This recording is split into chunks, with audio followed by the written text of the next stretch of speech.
You may not know about the ability to intersect models, as this feature is only available through context menus.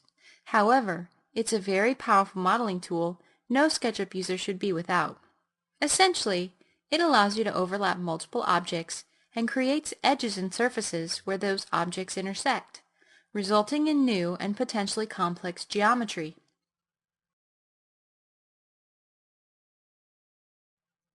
Start with something simple, say a cube and a sphere. Move the sphere so it overlaps the cube. Note that there are no edges where these objects intersect. They're still separate. Select both objects, right or context click on the objects, and select Intersect with Model from the menu.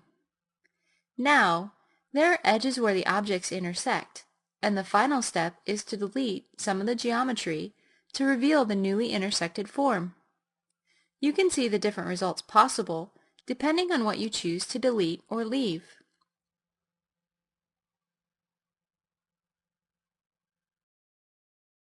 When you're intersecting objects, there are varied behaviors based on what you have selected, or if you're intersecting groups or components.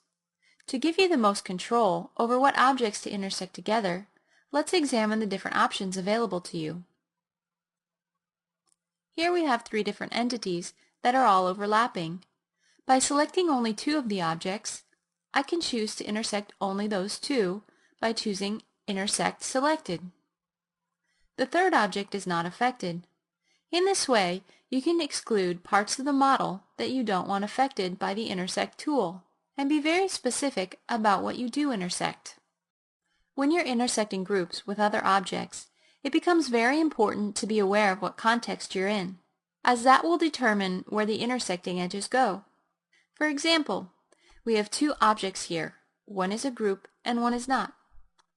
If we perform an intersection while not editing the group, the intersecting edges are placed outside of the group, and moving the group away shows it's unaffected.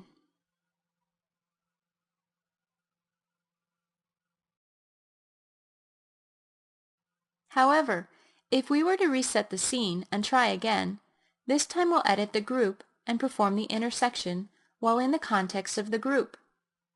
Now, the intersected edges are inside and part of the group. Closing the group and moving it away shows this clearly. So always be mindful of what context you're in when you intersect a model. This leads to the final option available to you, to intersect with context. This option only becomes available when you're editing a group or component and allows you to limit the intersection to only those objects within the group or component. You can see in our example, by editing this group and creating an intersection only within the context of the group, nothing outside of the group is affected or intersected into the group.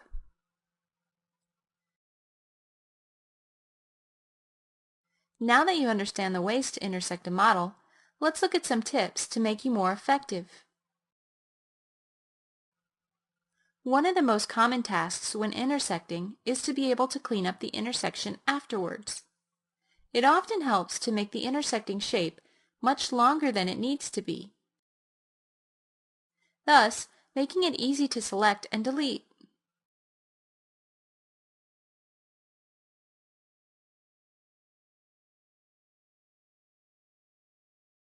It also helps at times to toggle perspective off and choose an orthographic view to select and delete intersected geometry.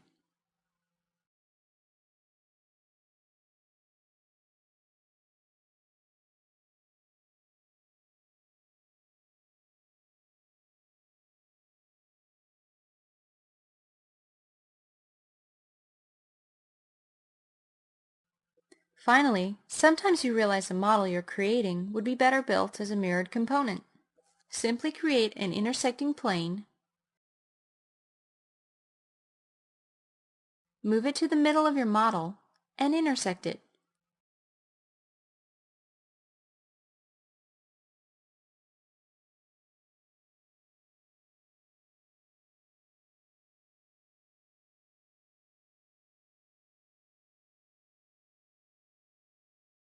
Delete half,